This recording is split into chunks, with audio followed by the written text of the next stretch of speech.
No person, no matter how powerful, is invincible. To declare the decision of the Courts of Appeal in violation of the freedom of the law, of freedom of expression of Carlos Celdran is not beneficial for the following reasons. First, it will run counter to the interest of the state. Second, it will unjustly disturb the public policy, public order, and public interest. And finally, it is an abusive exercise of a right. First, in a criminal case where it involves the interest of the state, the people of the Republic of the Philippines is the prosecuting party. The utmost interest of the state is to see to it that laws are enforced and rights are protected and regulated.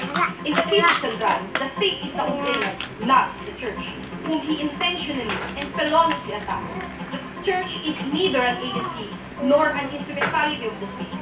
In a question of which shall prevail, a right, which is general in nature, or the provision of the revised penal code, which is specific as to its purpose, the latter shall prevail. Article 133 of the revised penal code, wherein Celdran was convicted, never violated his freedom of expression. It did not prohibit him to perform his act, nor prevent him from uttering his word. What the law renders to Celdran is the punishment of his felonious act when he speaks irresponsibly and maliciously before the court, before the faithful. Celdran cannot exercise his right when it is only convenient for him and assert his right of his freedom of expression when punishment is being rendered.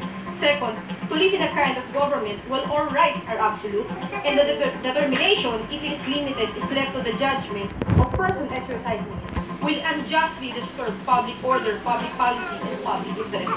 Article 133 of the revised penal code penalizes acts notoriously offensive to the feelings of the faithful inside a place devoted for religious worship.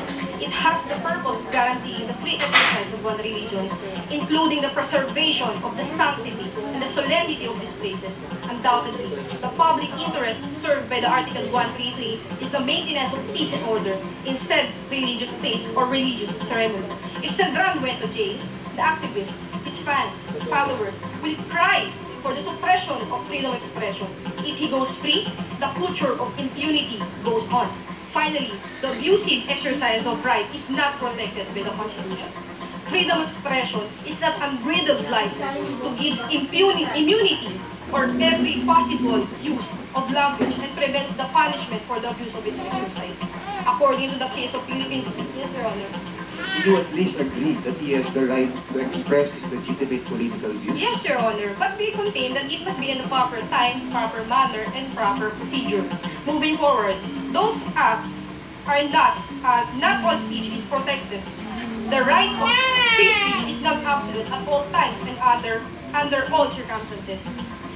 The adversary may argue that while the government may limit the exercise of one's right, the former shall be bound within the limitation, such as the Bill of Rights. However, it is noteworthy that in the exercise of the right, it may still be curtailed by the government to its police power. It is therefore the duty of the court to determine which of the two competing interests demands the greater protection under the particular circumstances. The government is neutral, and while protecting all, it prefers none and it disparages none.